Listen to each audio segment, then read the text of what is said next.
Welcome back, everybody. The House is expected to vote today on extending the debt ceiling. We have Senator Pat Toomey, who's a member of the Budget, Commerce Committee and Banking Committee. He joins us right now for more on this. And Senator, there is this new plan that's out there that the House is going to take up, which would say that no one in the House of Congress that doesn't pass a budget should get paid after, I believe, May 19th or something. Is that a plan that would also pass in the Senate?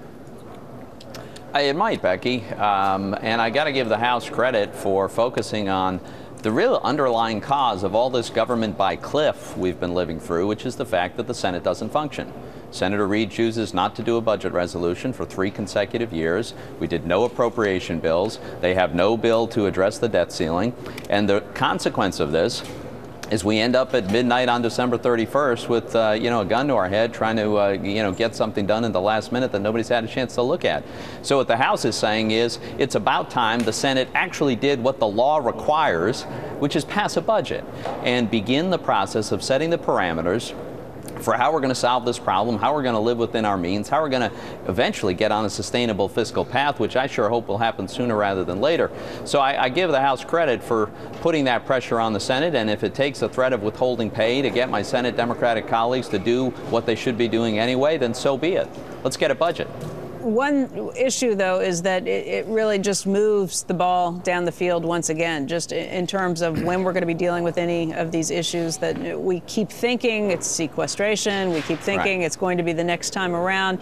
All of these supposed deadlines, again, it's just gotten moved down the field and hasn't been dealt with. What actually makes people deal with it this time around? This is what the House is going to pass. Now the Senate should operate. Actually, there's nothing that requires the House to go first on this. We could have already done it. But I would hope that Senator Reid would go through the ordinary process of having the Senate actually pass a bill. And let's put it on the floor and let's have amendments. I would like to have offsetting spending cuts. We did this last time. President Obama agreed to $1-for-dollar spending cuts for every dollar that the debt limit was raised. In the last 50 years, I think it's something like 22 times we have used the debt ceiling as an opportunity to enact really substantial reforms. Well, we need those reforms now more than ever. So the House has taken the first step. Now I hope the Senate will do its work, and I'm going to push that for us to offset some of this. You don't have a problem with using the debt ceiling, though, as a means for negotiating through this?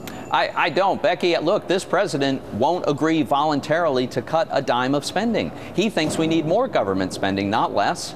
And the only time we were ever able to get him to agree to any spending reductions was the last time we were arguing over the debt limit. So look, it's not optimal. It's not my first choice, but I think we have to use whatever tools are available to us because we're on an unsustainable path. And by the way, the overspending right now is already costing us economic growth. Senator, it's costing us jobs. Do Republicans need a new PR firm or something? Because if you ask anyone on the street, why don't we have a budget and what's the problem in Washington? Nobody says Harry Reid. And do people know that that's the way he's running the Senate right now?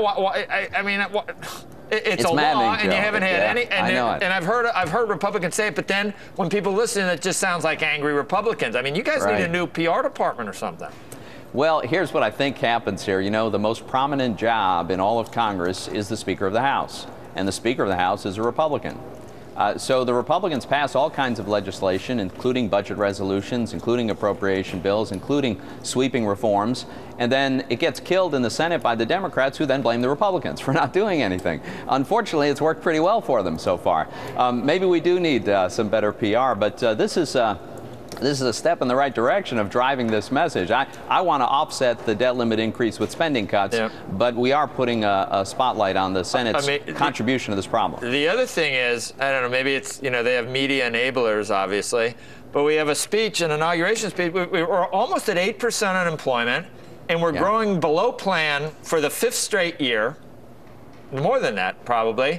Yeah. And growth solves everything, and jobs solve everything. You get more tax revenues. There's people that still can't work, and all we're talking about is, empathy for people that are in need, or climate change, or what was the other? I mean, we're not. Where's growth and jobs and a vibrant economy? It's not on the priority list, Joe. I mean, listen, what the president did is he started off by talking about how we're all really collectivists, we're not individuals, and then he went through the usual liberal litany of all the big government, expansion of government that he advocates for. Media loved it, Pat. Media, I watched it on the nightly news. It was very Lincoln-esque, they told me. No, it wasn't. I sat there. It was an extremely uninspiring speech. But the fact is, we've got to focus on growth. And part of getting the economy growing again is demonstrating that we're on a sustainable fiscal path. We'll never have the really strong growth that we could have as long as the markets are convinced that we're going to either have some combination of inflation or higher taxes because of the overspending. Senator, thank you for your leadership on this. Do you think there's any change that's coming in the Senate in terms of a different view on the fiscal situation? I hope so, Jim. I know there are, every Republican colleague of mine understands the importance of this. I know there are a lot of Democrats that do as well. I was hoping that after the election, we could put politics aside for 5 or 10 minutes and actually deal with policy. Senator, thank you very much for joining us today. We really appreciate it. Sorry to go, but we do have earnings numbers that are coming out from McDonald's. We appreciate it.